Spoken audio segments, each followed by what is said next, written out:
Scott, let's get started with the conflict between Hezbollah and Israel. Israelis are talking about that their preemptive attack was successful. On the other hand, Hezbollah is saying that they have achieved nothing. What do we know from what's going on between them?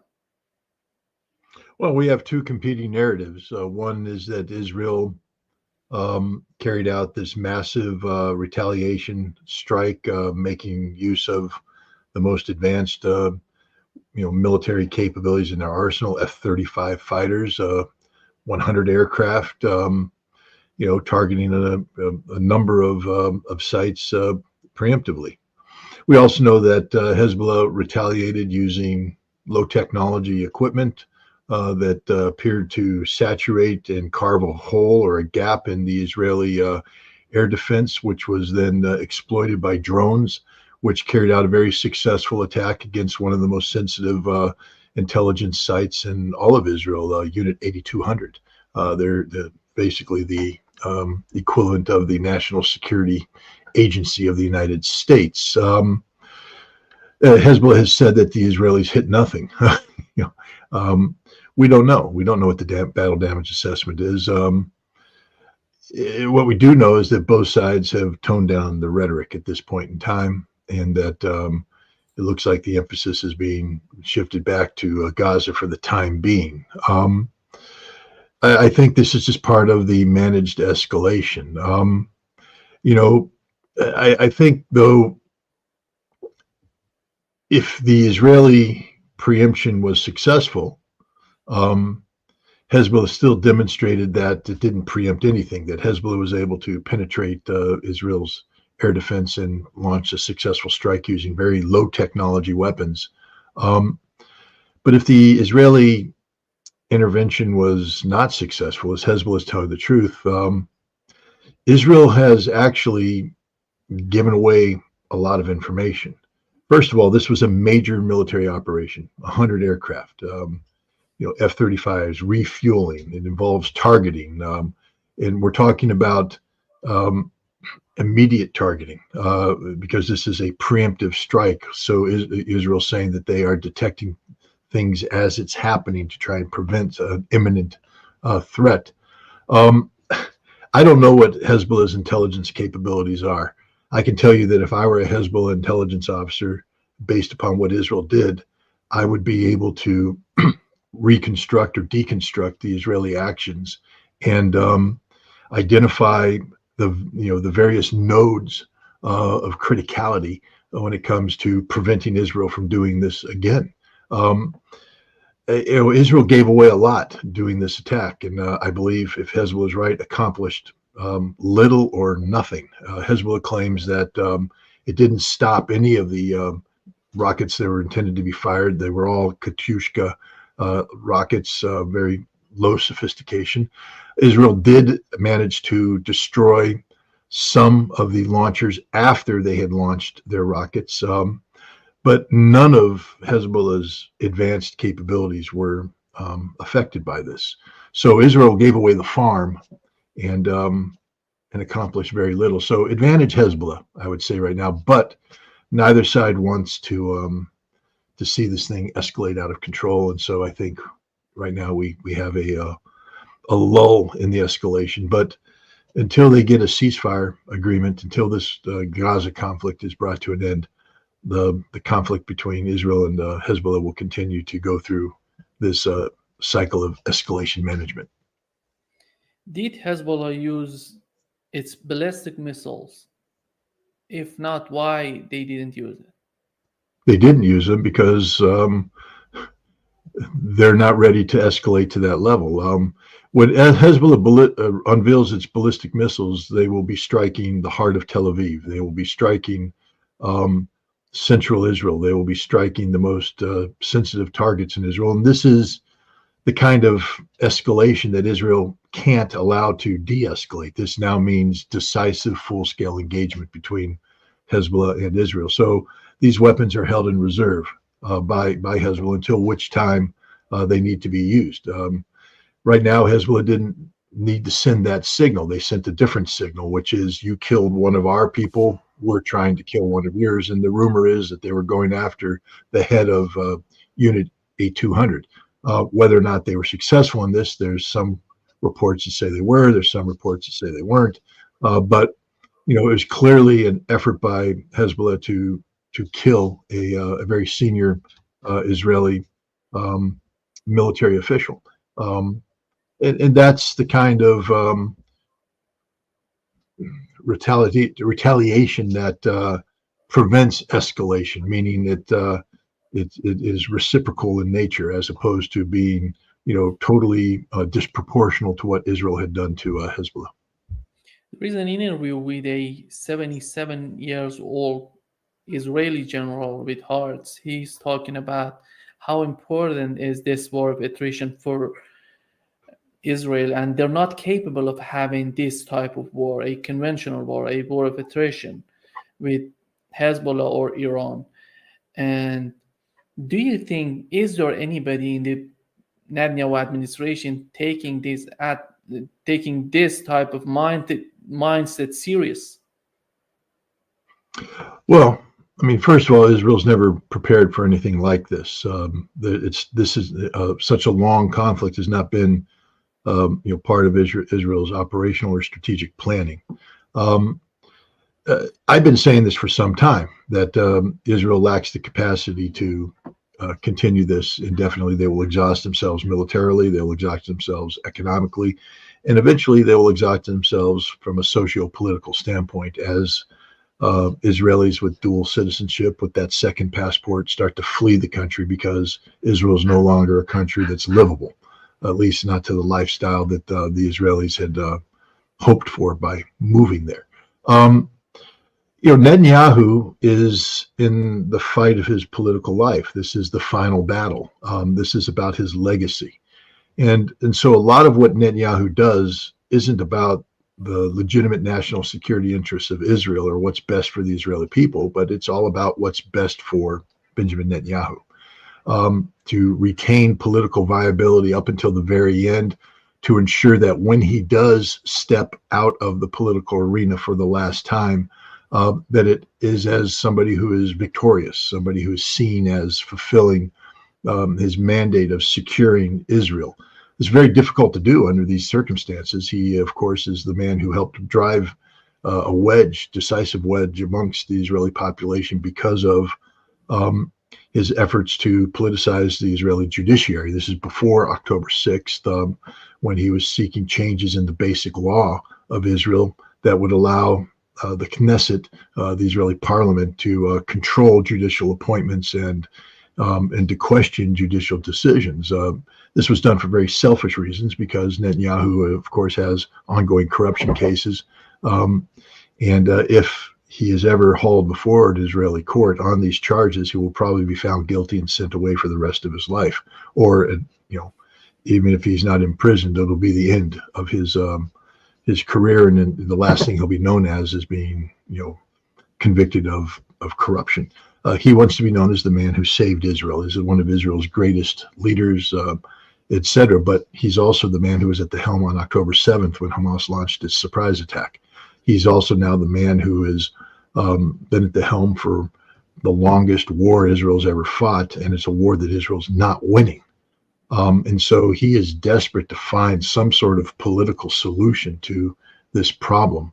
And so every decision that's made, I believe, is couched in terms of how does this benefit Benjamin Netanyahu, not in terms of how does this benefit the Israeli people and Israeli security.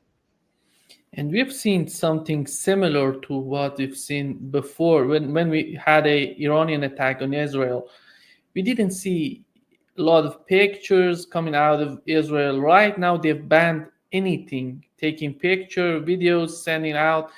And if this attack that Hezbollah did on Israel was not successful, what they're not letting people take pictures, reporting if something happened, it seems that they were we can say, successful in their attack.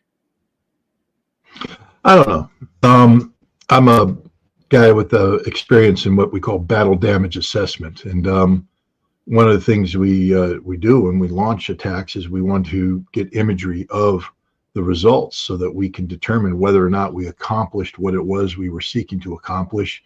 Um, you know, do we have to strike again? If we failed, why did we fail? There's a lot of intelligence that's in that. Um, why would Israel want to provide battle damage assessment to Hezbollah? Even if Hezbollah failed, there's invaluable information to be gained by looking at imagery. Why didn't we hit that? Was this about targeting, or was there a defense capability that we weren't aware of? Things of that nature. So, no, under no circumstance should Israel allow anybody to film anything. They're in an active war right now with Hezbollah. Any imagery is useful to Hezbollah, especially post-strike imagery that talks about the success or failure of the attack. So, I understand the public's desire to know, but in the case of something like this, there is no need to know on the part of the public, because by releasing the information to the public, you're releasing it to Hezbollah, and Hezbollah will be able to gain some intelligence value from this. So I don't know, is Hezbollah, Hezbollah also, I would imagine has its own post-strike reconnaissance capability. At some point in time, Hezbollah may fly a drone over that area. From their perspective, hopefully sooner rather than later. You get the best BDA the closer you are to the event, and then they can release the images. But it's not Israel's job to do Hezbollah's work. Israel's not. There's no requirement for Israel to release imagery that either contradicts or proves what Hezbollah says happened. It seems that we are two different type of ideas within the Netanyahu or inside Israel. Even within the Netanyahu administration, we have the point of view of his Ministry of Defense and his type, and the people who are more in their mindset, more are closer to what Netanyahu thinks at the moment. Do you think that who has the upper hand right now in Israel? Is Gallant capable of winning over Netanyahu in the long run? Well, first of all, I'll say that my experience in Israel, and it was extensive, the idea that there's only two points of view is ludicrous. I remember once sitting down at a table early on with senior defense officials and foreign ministry officials. There were, maybe a dozen people around the table. And we were talking about issues that one would have thought Israel would have been unified on. There were 12 different points of view. 12 different points of view. Nobody agrees on anything. Everybody believes they have the right, and they were all 12 points of view were soundly defended, articulated. The oftentimes the differences are in nuances, and then on the periphery. But the idea that within the Israeli cabinet there's Gallant and then there's Netanyahu is absurd. Even within Gallant's staff, there will be people who have different points of view, and they will articulate this. Surrounding Netanyahu will be people with different points of view. So the idea that this is a black and white case, it's Gallant's way or Netanyahu's way, it doesn't work that way. Both sides will be working the issue from the periphery, meaning that they will be seeking to take people. You'll try to divide it. This is now we get into shades of gray. If Netanyahu is dark gray, those people whose opinions closely resemble Netanyahu will be hanging around Netanyahu. Light gray is Gallant. Those people are hanging around there. And then what Gallant and Netanyahu are trying to do is poach these people off to sit there and say, I need to get some of these dark gray guys to lighten up and come over here and bring things. So it's a very complicated process, a lot of discussion. And it's not about Gallant winning over Netanyahu. That isn't going to happen. It's about Gallant winning over enough people who currently surround Netanyahu so that the totality of the opposition can put pressure on Netanyahu. This is about politics, Israeli politics, and it's very complicated. In America, we got Republican and Democrat, with a couple independents out there, but mainly Republican and Democrat. In Israel, you have many political parties, and then within the political parties, you have factions. This coalition that Netanyahu has cobbled together is a very weak coalition. Hinges on Netanyahu doing exactly what the minority members want because he can't afford to lose any member of this coalition. And so that faction that has, only one or two seats, Netanyahu can't lose them. So that faction now can start making demands of Netanyahu that Netanyahu has to pay attention to, because if they walk away, he's out of government. And so what's happening here is a much more complicated internal dialogue taking place within Israel than maybe people in the West understand. Again, getting back to the points that this Israeli general was mentioning, that he said that Israel is not prepared to go after a war of attrition. The situation of the Israeli army is not that good right now, and because of the suffering that they have experienced in this conflict in Gaza. And on the other hand, the outcome would be the continuation of this conflict, the way that they have been carrying out all more than 11 months, 10 months that they're doing this. And he says that is not in favor of Israel to continue this way. Well, he's right. I mean, literally, Israel is failing. Israel has lost. I've said repeatedly, I think the die has been cast. Israel cannot recover from this conflict. Economically, the Israeli economy is in tatters, and it's not going to rebuild.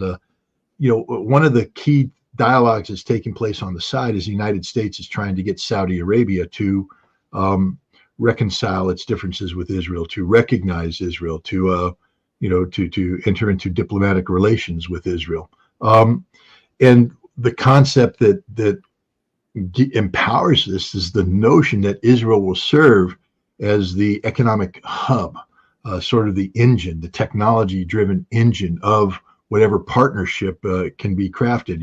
Saudi money with Israeli know-how creates this, team that can dominate the region and have a major impact on the world.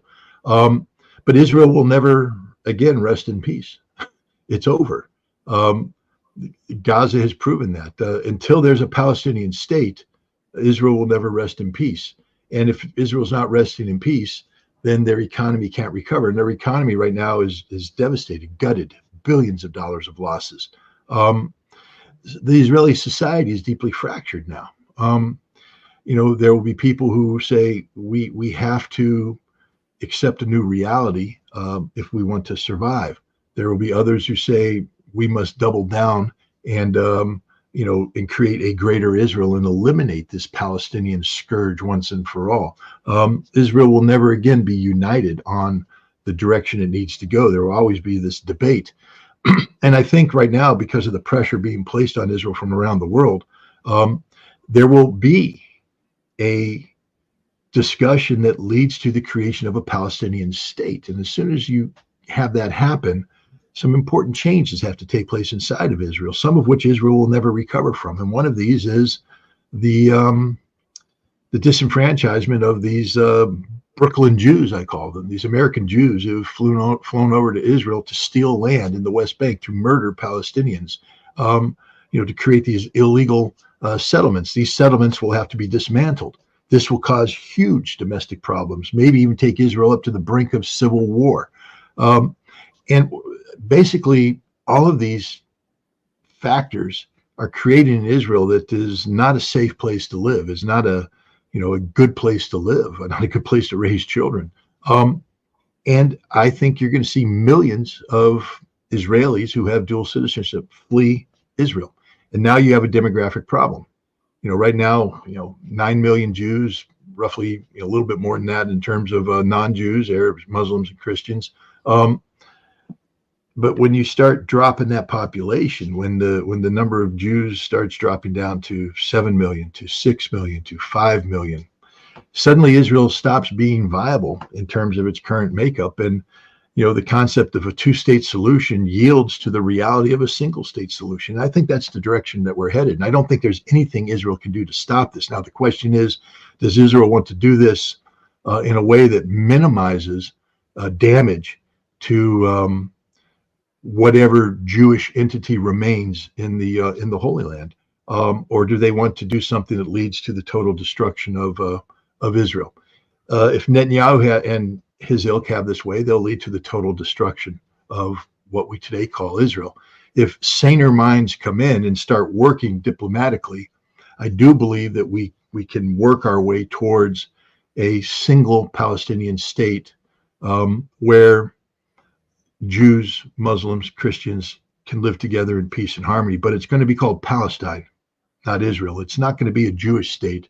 It's going to be a state dominated by Muslims, but hopefully a Muslim state that respects the Jewish faith, respects the Holy Land, and the Jewish role in the Holy Land, along with the Christian role in the Holy Land. In some way, they can all get. Is this pie in the sky stuff? Right now, it seems like it, but that's the vector. I think that's the direction that this is headed. This notion of somehow Israel emerging from this stronger, more unified, part of a broader coalition of Arab nations is fantasy. That's what the Abrams Accord was about. Hamas's attack on October 7th sunk that ship. One of the points that Nasrallah was talking about in his speech was that they were waiting to see if something happens with with those negotiations between Israelis and Gazans. Do you think they're still hoping for have a political settlement between Israelis and Gazans?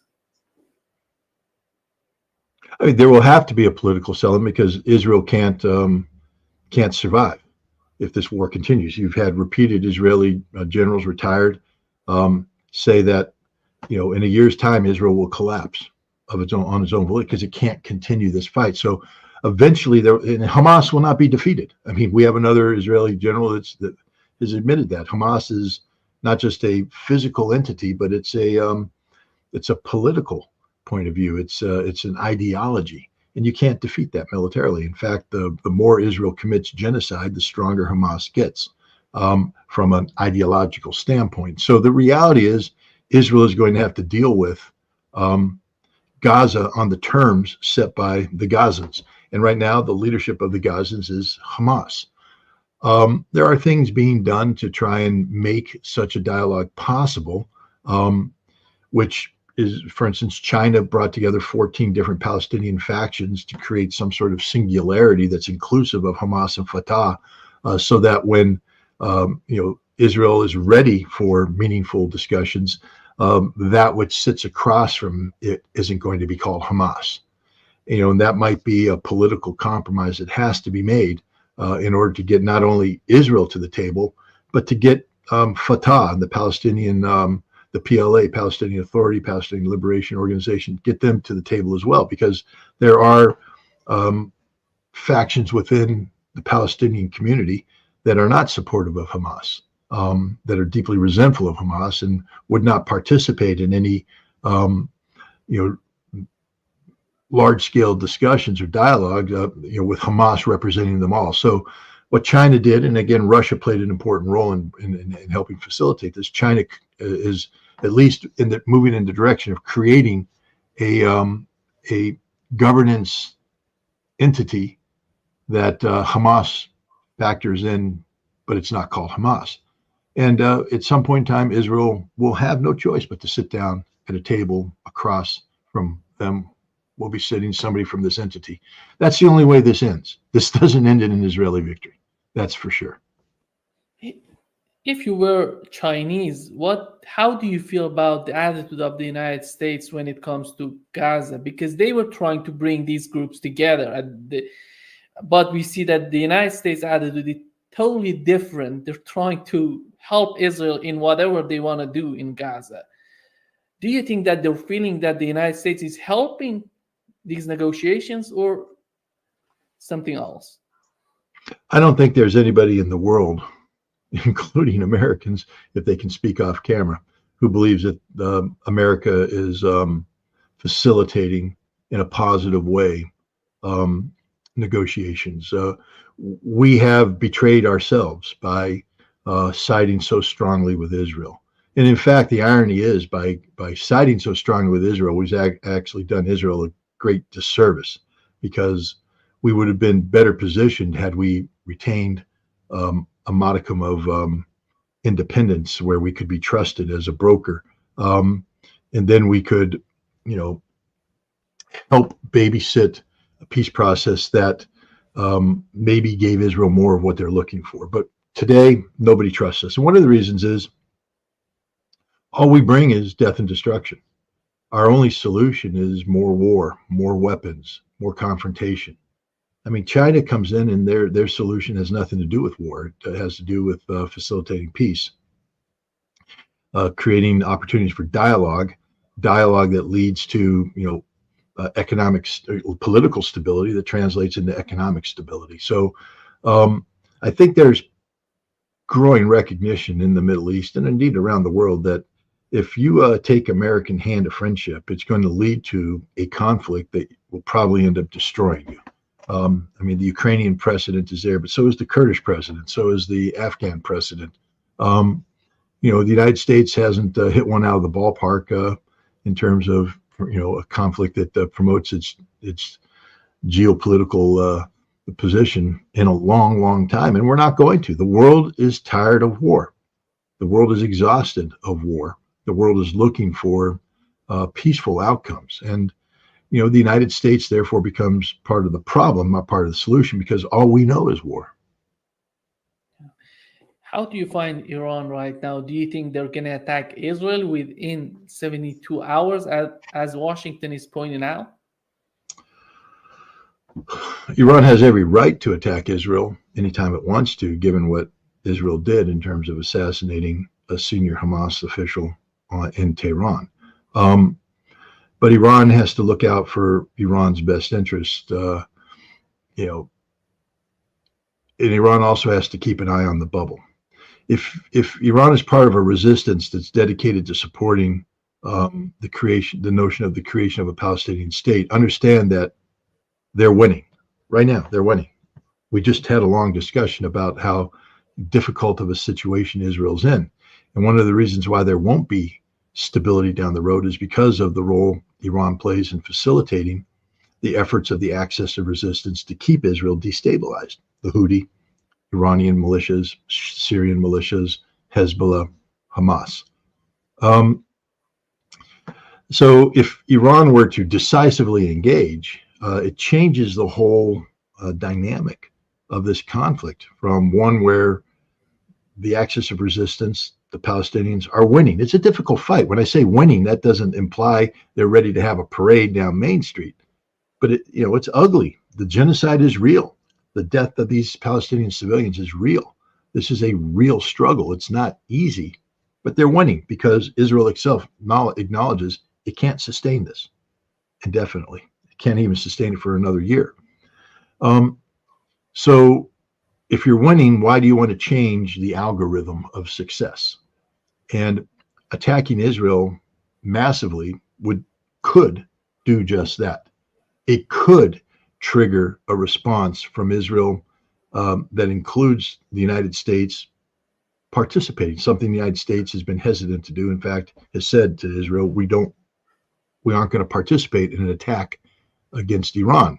But if Iran strikes Israel with such ferocity that it threatens the strategic viability of Israel, the United States may have no choice, both from preserving a geopolitical posture in the region, but also from a political perspective, especially if Iran strikes now in the midst of a presidential election. Now Biden is saying, well, gosh, if I join in on this attack, I get involved in another Middle Eastern war. Trump has said that that's all I do. Do I want to empower Trump? If I do this, the economy is going to tank. That's going to hurt Harris. And so now American domestic politics factors into this. So, the Iranians are pretty savvy. They're very savvy people. They don't want to do anything that changes the trajectory. And I remember the trajectory isn't just focused on Gaza and creating a Palestinian state. Iran is worried about Iran. I mean, they are going to be a major presence in the upcoming BRICS summit in Kazan, Russia, in October. Um, if there's a major Middle Eastern conflict, nations aren't going to attend. The conference will collapse. All the work that Russia and Iran and everybody else has been doing to promote BRICS, to position it for success, will be undone. And so I don't see Iran willingly falling into that trap. And again, Netanyahu is constrained. He was able to carry out an assassination in Tehran, but he hasn't been able to carry out a massive attack because Israel lacks the capacity to do so without American help. And at this juncture, America is not inclined to help. And so we have a situation where, again, escalation management comes into play. But Iran doesn't want to. Iran's on a good trajectory right now, a good trajectory. They're leading an axis of resistance that's prevailing against Israel, and they're part of this growing multipolar world that challenges American hegemony, the rules-based international order. They're in a very good position. So I don't see too much pressure being placed on the Iranian government to launch a massive strike against Israel at this time. Don't you think that they're trying to make the Iranian role on October 7, the way that Gazans, Palestinians attacked Israel, they're trying to just make it unbelievable? Because right now the Trump team is trying to say that the Biden administration sent the money to Iran. That's why Iranians were capable to provide Gazans with weapons and whatever they need, and they were able to attack Israel. Do you think it's part of this 2024 presidential election? It's something domestic, or they're really believing that Iran was behind all of this, and because of the money that the Biden administration sent to Iran, Iran was capable of doing that?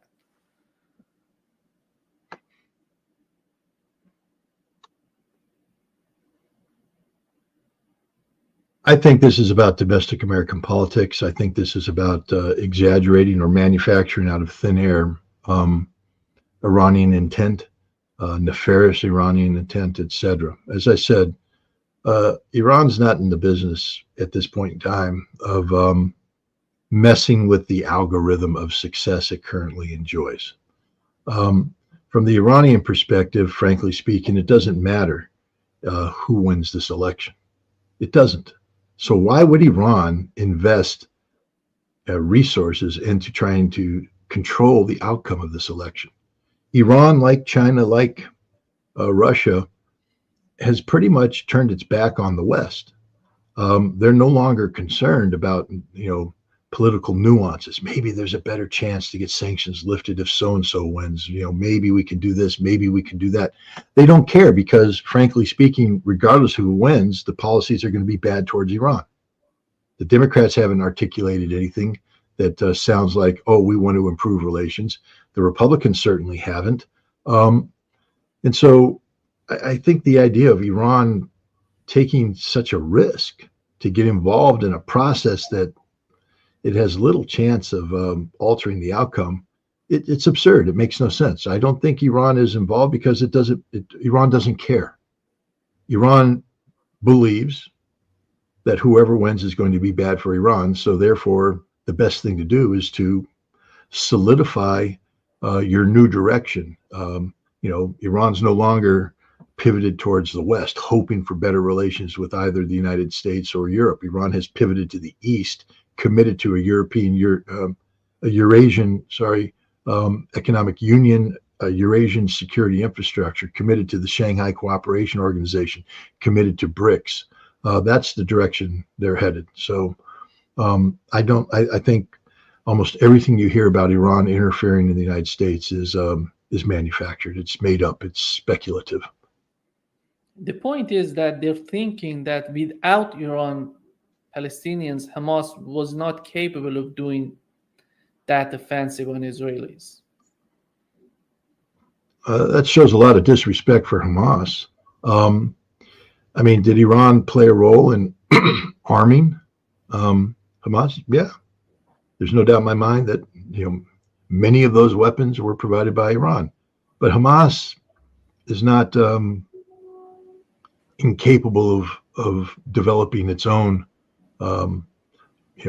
capabilities. But again, let's just be real. Hamas wouldn't have been able to do October 7th with the resources it had available, or sustain this resistance for 10 plus months with resources, if Iran wasn't involved in this. Iran has played a very, very big role in this.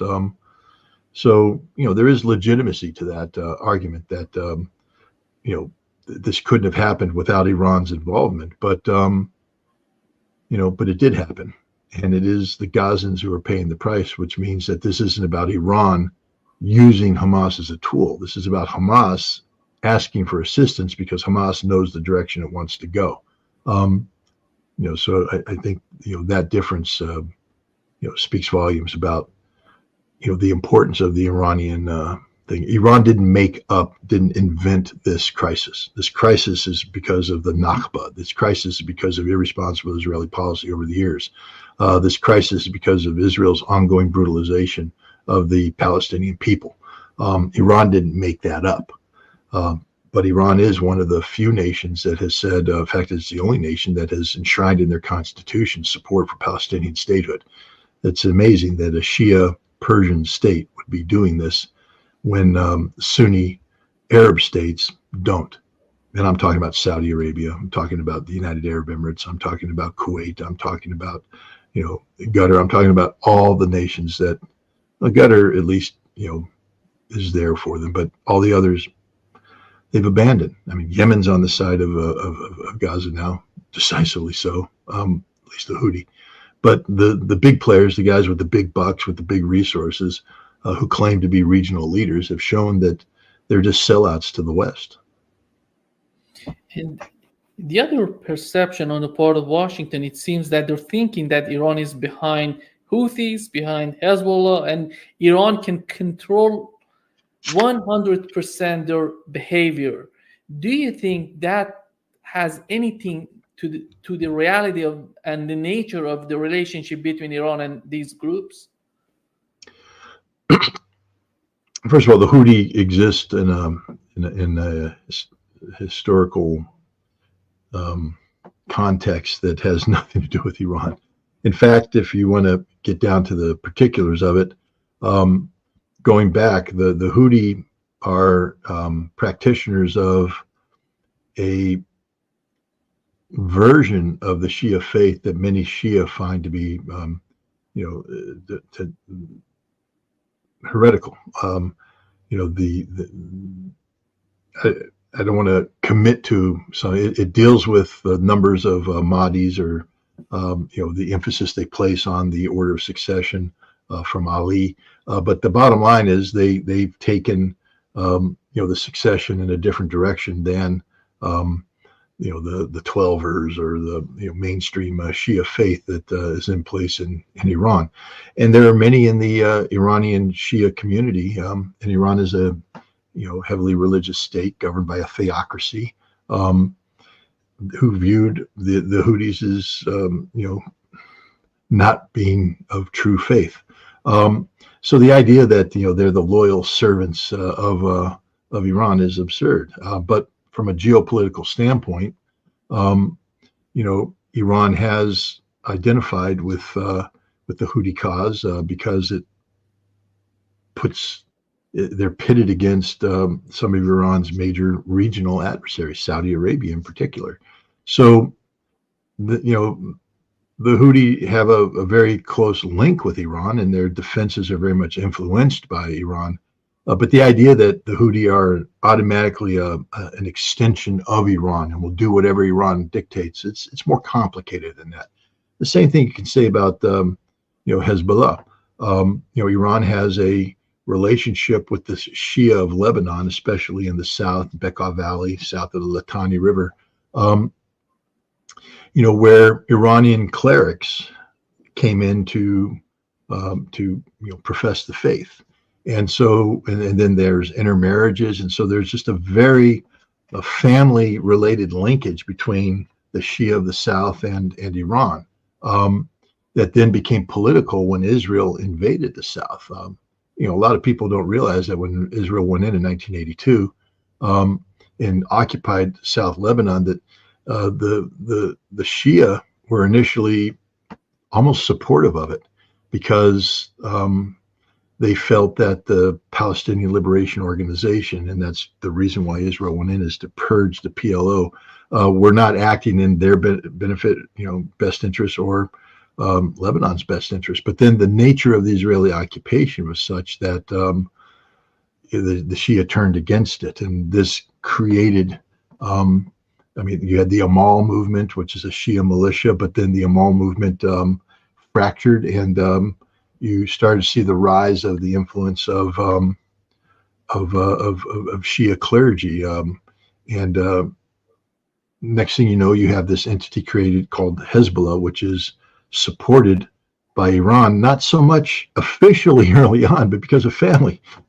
People were coming over because of intermarriages, and then because this is happening in the midst of not only an Iranian revolution, which is all consuming, but also the Iran-Iraq war. So Iran has a lot of things holding its attention here at home, and it's not like they're saying, oh, and we have so many resources that we can spin off down to Lebanon. So a lot of what happened because of family relations and things of that nature. But then it gradually grew into Iran providing support for Hezbollah, and there's been very close linkage between the two of them. But again, Hassan Nasrallah doesn't work for Iran. I mean, he, from a theocratic standpoint, yes, he is a believer in Vilayat-e Faqih, the supreme jurisprudence of the supreme leader. And from a religious standpoint, yes, that is true. But what influences Hassan Nasrallah isn't domestic Iranian politics, but domestic Lebanese politics. And so, the idea that he is just an absolute soldier of Iran, will do whatever Iran wants him to do when Iran wants him to do it, is again an exaggeration. There's definitely a linkage there. There's definitely influence, but there's a reality, a domestic Lebanese reality that has to be factored into everything Hezbollah does today, and that means that Hezbollah is politically independent of Iran. They're allied with, but politically independent of. Shifting the gear to the conflict in Ukraine, it seems that we have the same kind of issue as we have in Israel between the defense minister and Netanyahu, and in Ukraine between Zelensky and Sersky. Do we know if Sersky was agreeing with the concept of offensive on the Kursk region? Well, I mean, again, when you say "do we know," that implies absolute knowledge, and I don't have it. I don't think you have it. I don't think anybody has it. What we can ascertain is that there has been some stress between the office of the presidency and Sersky on where to place priorities. As was the case with Zaluzhny prior, the man who commanded Ukrainian army prior. Zelensky is very concerned about the politics of this conflict in terms of keeping the money flowing into Ukraine, keeping the weapons flowing into Ukraine. And so he oftentimes seems to be looking for military operations that promote the theory as opposed to the reality of Ukraine, the viability of Ukraine's continued resistance, etc. And so this is why you got the battle for Bakhmut. This is why you got the 2023 counteroffensive. This is why we got the Battle of Avdiivka. And this is why we got Kursk. Zelensky's looking for the gesture. But every single one of those battles that I described, including Kursk, resulted in a strategic debacle for the Ukrainians, an absolute debacle. And Kursk will end up being a debacle for Ukraine as well. Sersky is trying to stabilize the front. He is desperately trying to come up with a military solution to the problem of Russian dominance. Right now, Russia, is winning the war of attrition. Ukraine is exhausted by this. They can't rotate in new troops. There are no new troops to rotate in. And Sersky was, I believe, hoping to build up the strategic reserve so that it could be brought down to stabilize the front. There was rumors that Ukraine was going to be launching some sort of major offensive in the Zaporizhia area using these resources. But I don't think Zelensky was thrilled about repeating 2023 and 2024, meaning sending down your best units and then running up against Russian defenses that would slaughter you. Um, and so they made a decision. Zelensky talked with advisors, and they came up with an action that was predicated on seizing a nuclear power plant, the Kursk nuclear power plant, that could be then used to exchange for the Zaporizhia nuclear power plant. An important Zelensky goal was to be seen as taking back critical territory from Russia, seizing Kursk and using whatever territory Ukraine could capture in Kursk, again, as leverage to get at least some Ukrainian territory that Russia has annexed, to get it returned. And lastly, to put Russia in a very difficult military position where they would have to divert resources away from the Donetsk fighting, where Russia is on a roll right now. Ukrainians are collapsing, to divert resources away from that to deal with the Kursk problem, thereby salvaging a very bad position the Ukrainians have in the Donbass. That didn't work either. Russia has not diverted meaningful resources. I think Syrskyi knew that this Kursk operation wouldn't go well, but he has to obey the orders. That's what civilian control of the military is. And now he's paying a heavy price because, as we speak, the Russians are very close to some major breakthroughs that'll lead to their occupation of critical terrain features, towns, villages, small cities, etc., that will make it impossible for Ukraine to maintain its position in the Donbass. And there are many people now talking openly about the Ukrainians having to be compelled in the coming weeks to withdraw to the west bank of the Dnieper River because they're not able to maintain their defenses on the west bank. Can we speculate on the number of forces that Ukrainians have used for this offensive? 12,000, 14,000, something like this? I think the Russians have said that up to units from, I think it's 18 different units, brigades, battalions, regiments, etc., were involved in this. And now we know that the Ukrainians have pulled a couple brigades out of the Kherson and Zaporizhia area to come up and reinforce. They've pulled some units out of the Kharkov front to reinforce. And so I think, now you're looking at somewhere between 10 and 20,000 troops being committed to this, but not necessarily in Kursk. In Kursk, the belief is that the maximum number of troops that penetrated were around 10,000, and today they've suffered around 6,000 casualties, which means they have 4,000 left. They're trying to get reinforcements in, but these brigades that are brought in aren't getting out of the train station oftentimes before the Russians hit them. They're being destroyed in their assembly areas, equipment. And so in the what we'll call the Sumy direction, the Sumy Kursk direction, there may be between 20 and 30,000 Ukrainian troops, but they're not able to maneuver into the zone because of Russian air power, artillery interdiction, and ground forces now that are increasingly taking control of the battlefield. So I think the number of people who actually crossed into the border was around 10,000, plus or minus a few, and the majority of those have become casualties. And IAEA Chief Grossi is talking about the risk of nuclear incident in the Kursk region. What's the problem there in your opinion? What's the risk he's talking about? Abdel Yeah, IAEA Chief Grossi is talking about there is risk of nuclear incident in the Kursk region. Kursk is the Kursk nuclear power plant is an active nuclear power plant, unlike the Zaporizhia plant, which has been cooled down. If you attack Kursk, if you strike, safety infrastructure, you could potentially create, the potential for a Chernobyl-type meltdown, which would be catastrophic. So that's what he's talking about. The Russians, though, have the plant very well protected. But you know, if he's going to make that statement, though, then he has to say that the reason why there's going to be this potential is because of Ukraine and exclusively Ukraine, and he can't say that.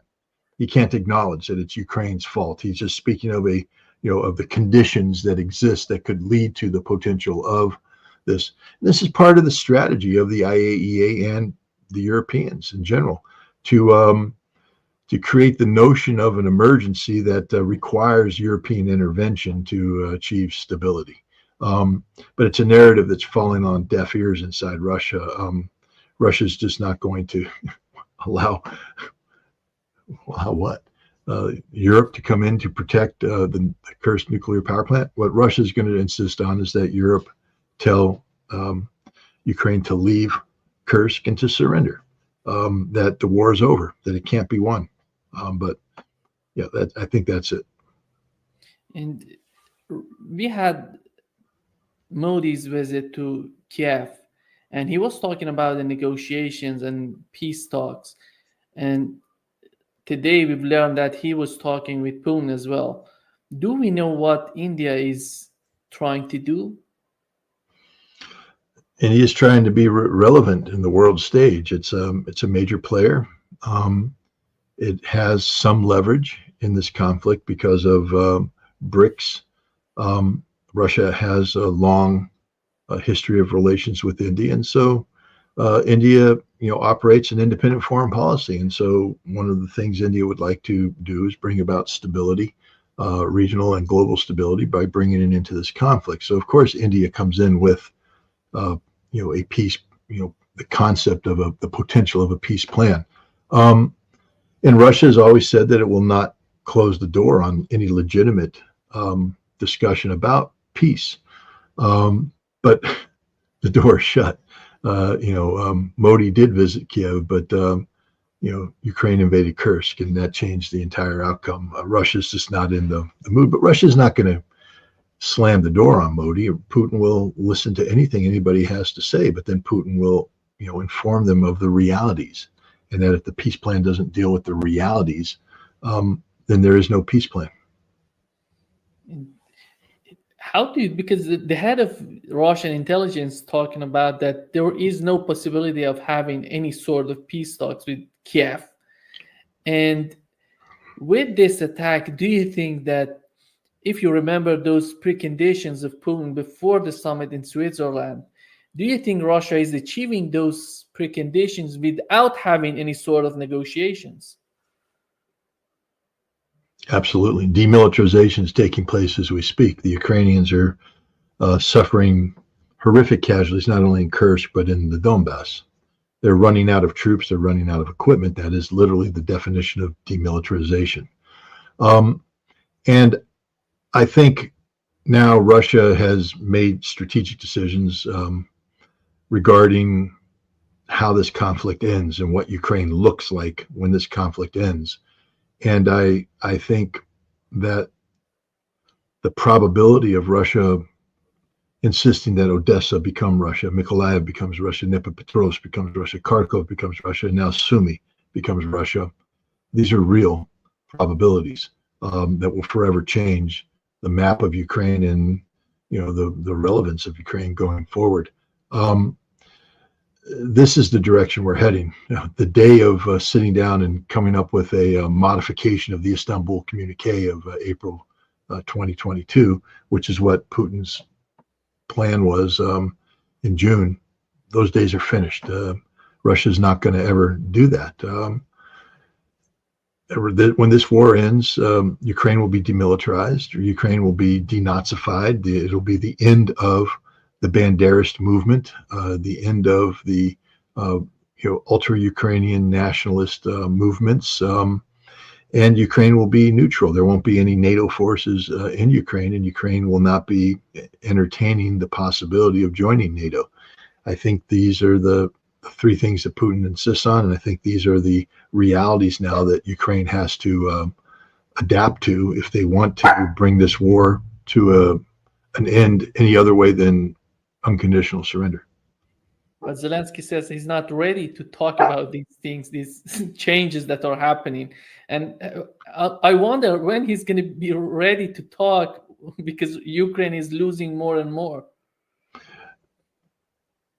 I mean, at some point in time, people just are going to have to turn him off. And I think that's the direction people are heading. Nobody cares what he thinks anymore. He's become irrelevant. He can't, move the needle anymore on the geopolitical stage. He isn't the Winston Churchill. He's just a joke. He's a failed comedian. Everybody recognizes this. He's a man who 100% supports his masters. I mean, if you think about the insanity of what he's doing now, presenting the United States with a list of targets that he wants the United States to approve so that he can strike Russia is part of a larger plan for victory that includes Kursk, includes the invasion of Russia by Ukraine, and it requires the United States to dramatically change. I mean, this man lives in fantasy land. This man is insane, and his insanity is going to sadly result in the destruction of Ukraine. There are many Russians right now who have said that the goal of Russia now is to fix the error of Lenin. And you say, well, what error is that? Well, again, refer to Putin's speeches in the past where he said that Ukraine exists only because Lenin made a mistake in creating it. And so now the way to fix the Ukraine problem is to fix that mistake. The implication is that there will be no Ukraine when this conflict is over. And I think that that's a more likely outcome than anything Zelensky's getting ready to put on the table. We have two options in the United States right now. One would be the Kamala Harris Democratic Party, that we know what would be their policy in Ukraine. It would be the same kind of policy as the Biden administration. But when it comes to the Trump and his mindset, recently J.D. Vance had an interview with Bill O'Reilly. He said that Europeans should focus on Ukraine, but while the United States priority is China. Do they really think that Europe alone can help Ukraine continue in this conflict with Russia while they're focusing on China and maybe new sort of escalations between the United States and China? I don't know. What I do know is this, that if Harris wins, she is going to have to put together a completely new foreign policy and national security team. Tony Blinken will not be part of this. Anthony Sullivan will not be part of this. Jake Sullivan, nobody will be. They're bringing in completely new thinkers. And why is this important? Because when she's sworn in, these people are going to be understand that the reality that we see today during this campaign season, where you have candidates responding to breaking news, is not the reality that will be in existence in January when President Harris could be sworn in. It'll be a completely different reality that her new people are going to have to deal with. It's one thing to sit here and articulate, crowd-pleasing rhetoric. Back Ukraine, stand up to Russia. It's another thing to be sitting at the White House with Europe saying, we're done. Germany saying, we're broke. We can't do anymore. France going through a political crisis. Who knows if Macron will even be the president then? England collapsing under a wave of new taxes and the social unrest. Europe is literally disintegrating before our eyes, the immigration crisis, etc. And so all of these expectations about, what Europe can and can't do, come January, it's going to complete. Ukraine is going to be complete. Russia is taking out energy infrastructure right now. Ukraine will not come out of this winter alive. It'll be the end of the Ukrainian state. So all this bold rhetoric is meaningless because there's a new reality that they're going to have to deal with in January. And that reality is going to include a strengthened and emboldened Russia. So I I just disregard anything that is said by either the Harris or the Trump camps. J.D. Vance is going to be a vice president who is as irrelevant as this bottle cap. Donald Trump doesn't listen, doesn't take advice. J.D. Vance isn't going to be able to knock on the door and say, "Hey, boss." First of all, J.D. Vance is dumber than dirt about foreign policy. He may have some basic instincts to do this or do that. He knows nothing about Ukraine. It's obvious in everything he says about Ukraine. He knows nothing about Europe. There's nothing in his background that lends itself to this man being a foreign policy or national security genius. He just has some gut instincts. America doesn't get involved in other people's war. Okay, I get that. But he's also a guy, that does the Trump thing, flexes his muscles and all that. Whatever J.D. Vance knows or doesn't know, says or doesn't say, as I said, come January, it's going to be irrelevant because there's a new reality in town. And Donald Trump's going to have to deal with that reality.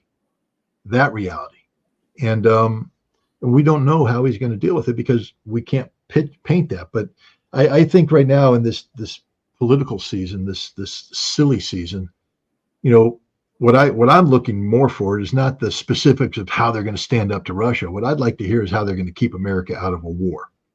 That's what I want to hear from a leader. How are they going to prevent a nuclear war with Russia, with China? How are they going to bring about an end to this conflict? It's not about Ukraine winning. The conflict will end with Ukraine's defeat. How do you manage that defeat so it mitigates against ongoing, negative consequences? How do we restore Europe? Are we going to need to open up the spigots of cheap Russian gas to come back to Europe, to allow Europe to rejuvenate because expensive American LNG isn't the option? Can the United States, how do we handle what could be the collapse of NATO, the collapse of the European Union? What is our plan? How do we do this in a way that we don't lose Europe in the process? These are the discussions that need to be had. Instead of talking about how some America is going to somehow retain its role as a global militaristic leader who is going to flex its muscles and people are going to poop their pants. That's fantasy. That's never going to happen again.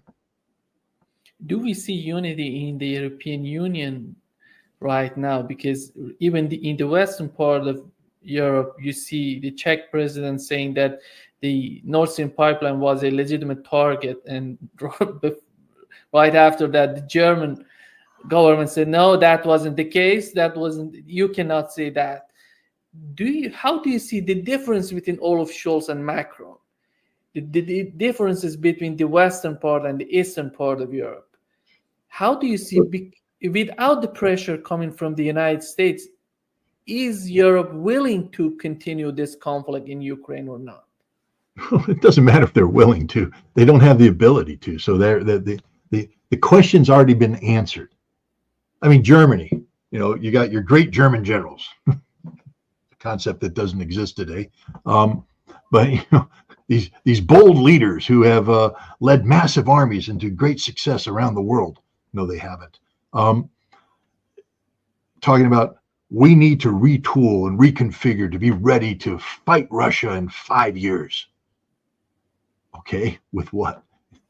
You just tried to pass a defense budget. You didn't get what you want. You only got, I think 1.2 billion euro increase in the budget, which doesn't match inflation, which means you're shrinking as you're talking about getting bigger. This is the reality. The Germans can't deliver on what they say they want to deliver on. The French are a freaking joke right now, literally just a disaster. Macron faces impeachment, or the other outcome is he'll be compelled to resign. France is falling apart on itself. There used to be a debate within the European Union that sort of broke down into what we call the Berlin School and the Parisian School. This is economic theory. I'm not an economist. But the Germans have, sort of, traditional banker, conservative monetary policies. And the German mark is the heart of the euro. I mean, it's the German economy and the strength of the mark that made the transition to the euro possible. The French franc less so, but it's still a big economy. But the French have an important political role to play, and they have much more liberal approach. And you saw that as you took a look at how Europe wanted to deal with, for instance, the crisis in Greece, the issues in Poland and southern Italy, etc. There was this debate taking place. Fiscal conservatism, fiscal liberalism. This is before Ukraine. This is Europe already fracturing into two schools of thought because the euro was running into the reality that the concept of a European Union, a European singularity, is an absurdity. It just doesn't work, especially when you start throwing in, political hot potatoes like immigration. So Europe is already deeply fractured, not just between Berlin and France, but between old Europe and new Europe, the newly empowered eastern part of Europe that after the Cold War, became sort of the darlings of the West as we expanded NATO in an effort to create a bulwark against Russia, to bring Russia down. But now that's running into, now they're inconvenient. Do you really think that the Latvians, Lithuanians, and Estonians are the most popular people in Europe today? These little chihuahuas running around barking, war, war, war, war, war. And Europe's going, no, we don't want it. We don't have the means to do this. Poland, is the proverbial skinny kid at the beach who got that matchbox, the old Charles Atlas, lift weights and you can be. So he went to the gym and he got a little bit of flex here, and he's out there on the beach flexing and thinking he's bigger than he is. Poland's just a pathetically small Central European country that has no meaning, no relevance by itself.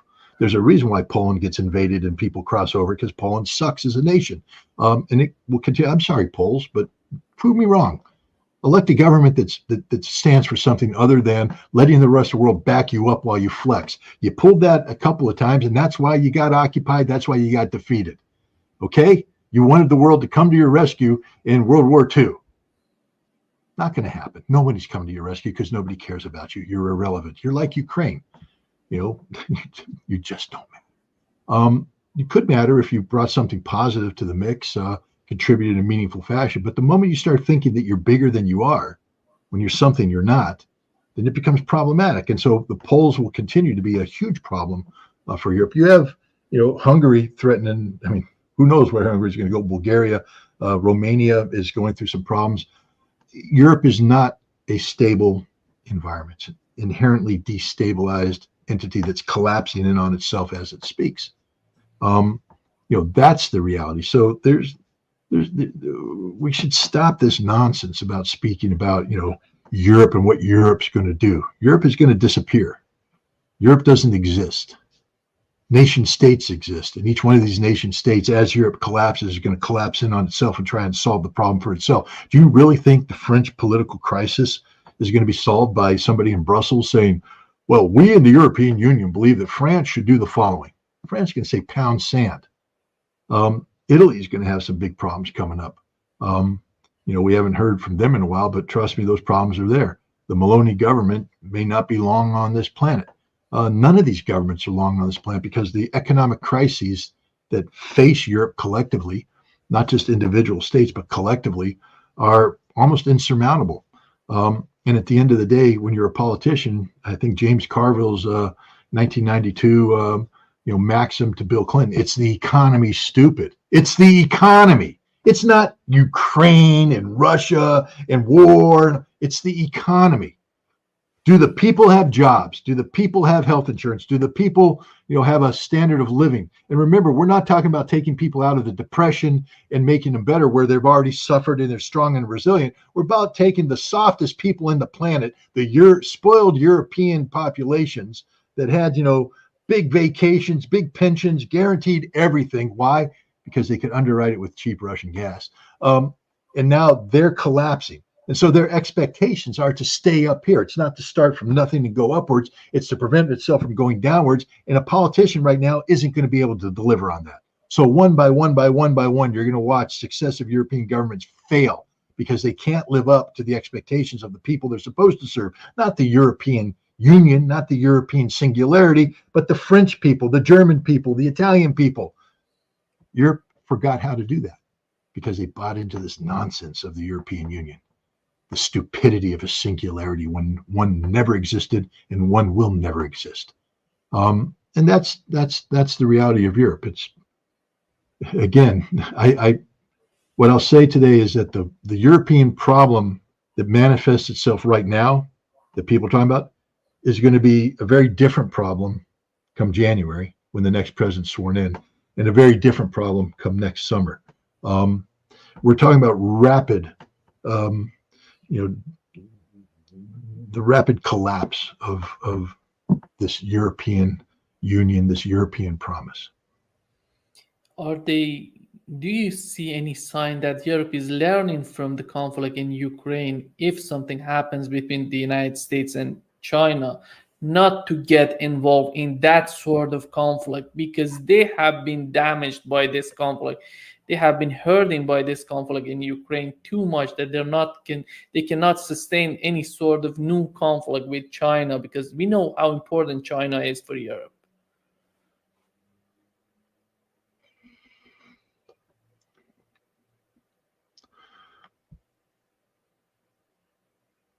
I don't think. Look, when you're, of course, everybody knows China's important for Europe. Germany sent successive delegations to China, and again, to show you the stupidity of this whole European concept and their subordination to the United States, we have told Europe that you have to break away from your dependence upon the Chinese, supply chain and things of that nature. And the Chinese went, so you're sanctioning us. You're breaking from us. You're breaking with it. No. And I forget the term. We're de-risking instead of delinking. We're de-risking. What that means is reducing the risks that are entailed by too much dependence upon Chinese, economic change. But Scholz went over there with the head of, I think, VW and maybe some other German automobile makers, and Scholz and his people, Baerbock and others are like, we're going to de-risk. And the Chinese are like, all right, if you insist. I mean, okay, if you want to. And VW turns around and goes, boss, what the hell are you talking about de-risking? Well, we want to strengthen opportunities. He said, you understand that VW as an entity is losing money everywhere in the world. We don't make money anywhere in the world because of your stupid policies, because of the lunacy of what you've done with energy prices, etc. The only place that we make money is China. That's it. And now you want to de-risk? You want me to pull out? If I pull out, VW collapses. And if VW collapses, Germany collapses. And Olaf Scholz went, oh, I guess we can't de-risk. This is the reality. The Europeans need China. They can't function without China because the economic interaction with China is oftentimes the only profitable economic activity taking place in Europe. It's not profitable with America. America, your friend, is gouging you with high gas prices. We don't care. We claim to care, but we don't care. Our guys are making money hand over fist. The stakeholders, the shareholders are like, hey, great, we're making lots of money. Nobody cares about Europe. Again, I come back to America's a friend of nobody. America's a friend only to itself. And even then, we're not necessarily, friendly to ourselves because if you're Republican, you hate a Democrat, Democrat, you hate a Republican, etc. But this is, of course, we're oversimplifying this problem, but I'm talking about trends. The trend is Europe can't live without China. China can definitely live without Europe. And that's why people have to understand the importance of what's happening with BRICS. If BRICS ever solidifies as a G7 equivalent in the global South, what you have is a self-sustaining economic universe that Europe and America don't play a part of. And therefore we've become irrelevant. And then we get to trade with one another, but not, there's so much economic potential in the Eurasian landmass. If India and China and Russia ever fully start cooperating, that right there is game, set, match. And if BRICS happens in Kazan, the big three will be sitting at the same table. Vladimir Putin, Modi, Xi Jinping. Boom! They own the world. They're the controllers. There's the masters of the universe. Well, they're not the master of America. America doesn't matter anymore. America doesn't matter. We've made ourselves irrelevant. We can't afford. I mean, we just sent, all these aircraft carriers and ships off to the Persian Gulf to, influence the region. We can't afford that, by the way. It wasn't budgeted. So we have to steal money from the rest of the military to pay for that. That's all right. That's what we'll do. But meanwhile, we're decommissioning 17 ships in the Navy because we can't find sailors to man them. Nobody's joining. Nobody's joining the Army. We already had to shrink the Army. Marine Corps is doing okay because, the few, the proud, and the propaganda machine works and people go to the Marine Corps. But, the Air Force is shrinking. Everything's shrinking. Why? Nobody wants to be part of this military machine anymore. People are looking around the world saying, no, it's forever war overseas doing other people's business. We want to be home making money, living the good life, living the dream. And that's the reality, is that we are positioning ourselves for, potential conflict around the world, but we're going to need others to be our proxies. Australia. I mean, the Australians are really the dumbest people on the planet. Why would you enter into a relationship with the United States that allowed your nation to be turned into an American aircraft carrier, which all that means is that China's going to sink you with nuclear weapons if there's ever a war? Why would you do that? Allow the United States, we now have 2,400 Marines there. We're talking about permanently stationed 16,000 Marines. We're talking about bringing in brigades of U.S. Army to do what? A resumption of the island campaign of World War II to drive the Chinese out of the South Pacific, out of the South China Sea. Why would the Philippines embark on this operation with America? Because let me tell you what happens when a push comes to shove. America will not be there for you. We're going to get you into a bind, whether your name is Australia or the Philippines, and then we're going to run. We're going to fall back, and you're going to be left holding the bag, paying the price. Checks on the table, we're gone with our credit card, and you got to pay the price. This is what's going to happen. Instead of relying upon diplomacy and talking and working things out in an equitable fashion, the United States only knows one thing: military intervention, military intervention. We only have one tool: weapons. So we flood weapons to Australia, we flood weapons to Philippines, and then it leads to a conflict that we can't sustain. There's all this talk about Taiwan. Let's just be clear. The United States cannot fight a war in Taiwan. Cannot do it. There, said it. Which means that if we are going to engage with the Chinese decisively over Taiwan, we either accept the inevitability of a humiliating defeat or we go nuclear. And now there will probably something that I don't know if you're going to bring it up, but you see, we've provoked the Chinese because what we've said is if it goes nuclear, of course, we got 1,400 some odd nuclear weapons deployed. We're ready to use them at any time. We have a range of options. Our nuclear employment plan gives us the ability to go low, high, heavy. We could even preempt China right now and take out their 400 nukes, and that's not a problem. The Chinese went, oh yeah, you're right. So we're going to build 360 missile silos. And we're not going to put all of the DF-41s in there, but let's say we put 100 in there. So you don't know which ones they're in. They're all over China, but each DF-41 is going to have 10 nuclear warheads capable of delivering 10,000 miles to anywhere in the United States. We build 100 of these missiles. That's 1,000 warheads, dingbat. Now you want to play nuclear war with us? You want to do that, America? And Biden just woke up, signed a new nuclear employment plan that has to factor this in, which doesn't make the world safer. It makes the world more dangerous. Where's arms control of all this? Nobody's talking about arms control. So we are in an arms race with China right now. The last nuclear treaty with Russia expires in February 26, and then we will enter into a new arms race there. Ladies and gentlemen, save up your money and go on vacation this summer. Maybe you might get one in next summer, but that's it. Then you're going to die. That's the direction we're headed. This is the reality. A nuclear arms race in a world where the American empire is not the force of stability, but rather the force of instability, that as we collapse, we create more and more crises because we are the military industrial complex. The only way our economy continues to thrive is by making sure defense industry being fed contract after contract, but those contracts require conflict. And so we promote conflict, contract, money, nuclear war, we all die. That's where we're headed right now. New York Times reported that Jake Sullivan going to be in China trying to convince.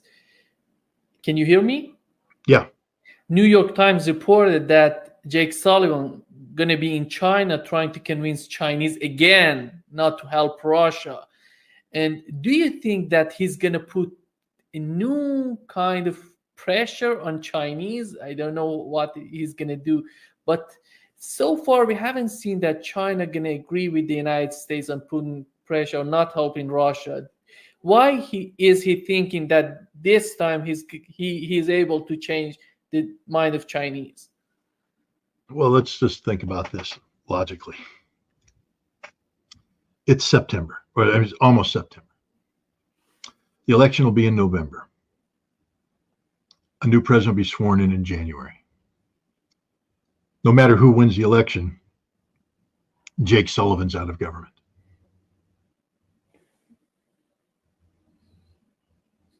Do you think the Chinese give a rat's ass about anything Jake Sullivan's about to say?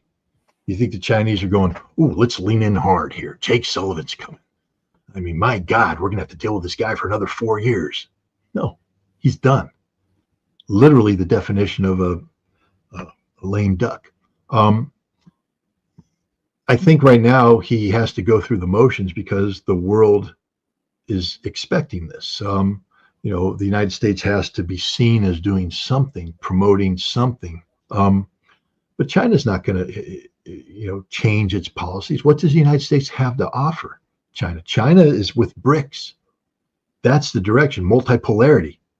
I mean, is the United States going to say, hey, if you dump Russia, we'll join BRICS? No. Hey, if you dump Russia, we'll dissolve the G7. No. Hey, if you dump BRICS or dump Russia, we'll give up on Taiwan. China might listen to that one. But Sullivan's not going to put that on the table. I mean, this is stupidity. What is Jake Sullivan going to bring to the table? Not a damn thing. Let's go back to the start of the Biden administration, a meeting that took place between Sullivan, Blinken, and their Chinese counterparts, where the United States started off by trying to lecture the Chinese, and they were shut down immediately. And the Chinese said, this ain't your daddy's China-U.S. relationship. This is a new one. We are not inferior to you. In many ways, we are superior to you, and we will never again be lectured by you about anything. And that's the reality. So, what's Jake Sullivan going to do? Go over there with what? First of all, he's the national security advisor. Okay. He's not a policy maker. He's a policy implementer. So normally if the national security advisor is going to take a lead, that means that there's been an interagency decision. But there's never an interagency decision made in a news vacuum, because everybody wants to pick up the phone and, be the person that was responsible for the headline story. So this is an act of desperation. This is a literal act of desperation by Jake Sullivan. It's going to go nowhere. Yeah. Just to wrap up this session, Scott, when we talk about BRICS, right now we know Azerbaijan and Palestine are asking to be part of BRICS. And how BRICS can help Palestine, in your opinion? If Azerbaijan finally gets into this organization, and how BRICS can put pressure on Azerbaijan. We know that Azerbaijan is so important in providing oil to Israel.